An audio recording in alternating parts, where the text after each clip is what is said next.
முறையான மற்றும் வழக்கமான தகவல் தொடர்பு. தகவல் தொடர்பு கொள்வதற்கு பொதுவாக 2 வழிகள் உள்ளன: முறையான தகவல் தொடர்பு மற்றும் வழக்கமான தகவல் தொடர்பு. முறையான தகவல் தொடர்பு என்றால் தனது நிறுவனத்தின் முறையான தகவல் தொடர்பு வழிகளை பயன்படுத்துவதாகும். முறையான தகவல் தொடர்பானது ஒரு நிறுவனத்தில் செங்குத்தாக செல்லலாம். தகவல்கள் சேகரிக்கப்பட்டு தீர்மானம் எடுப்பதற்காக மேல்மட்ட நிர்வாகத்திற்கு செல்கிறது. அதே நேரத்தில் உத்தரவுகள் மேல் மட்டத்திலிருந்து அதை செயல்படுத்தும் இடத்திற்கு செல்கிறது.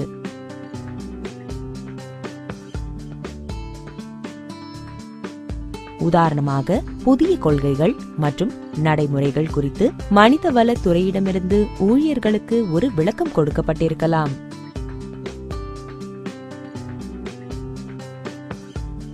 ஒரு நிர்வாக படிநிலையின் மேல் மற்றும் கீழ் மட்டத்திற்கு இடையிலான தகவல் தொடர்புகளை கொண்டிருக்கும் செங்குத்து தகவல் தொடர்பு போலல்லாமல், முறையான தகவல் தொடர்பானது நிறுவனம் முழுவதும் கிடைமட்டமாக செல்லக்கூடும். கிடைமட்ட தகவல் தொடர்பானது ஒரே மட்டத்திலுள்ள அமைப்பின் 2 பகுதிகளுக்கு இடையில் உள்ளது.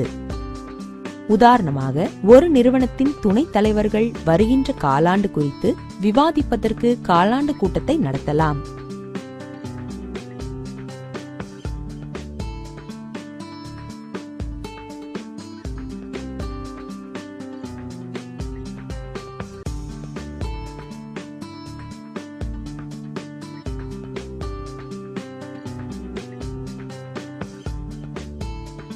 ஒரு வழிமுறை உள்ளது. இதன் வழியாக ஒரு நிறுவனத்திற்குள் தகவல் செல்கிறது. இந்த வழிமுறையானது தகவல் தொடர்பு நெட்வொர்க் மூலம் குறிப்பிடப்படுகிறது. செயின் நெட்வொர்க், வீல் அல்லது star network, inverted V network, free flow network. Chain network ஆனது ஒரு மேற்பார்வையாளருக்கும் அவருக்கு கீழ் வேலை செய்பவர்களுக்கும் இடையில் உள்ளது. இந்த நெட்வொர்க்கில் தகவல் செங்குத்தாக பாய்கிறது. வீல் அல்லது ஸ்டார் நெட்வொர்க்கில் தகவல்கள் ஒரு மேலதிகாரியிடம் இருந்து கீழ்மட்ட ஊழியர்கள் அனைவருக்கும் செல்கின்றன.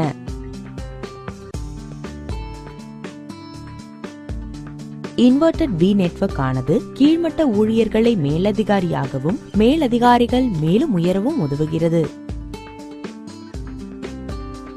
ஃப்ரீ ஃப்ளோ நெட்வொர்க்கில் ஒவ்வொரு குழு உறுப்பினரும் பிற குழு உறுப்பினர் ஒவ்வொருவரையும் தொடர்பு கொள்ள முடியும். இது நெட்வொர்க்கின் எல்லா திசைகளிலும் தகவல் செல்கிறது.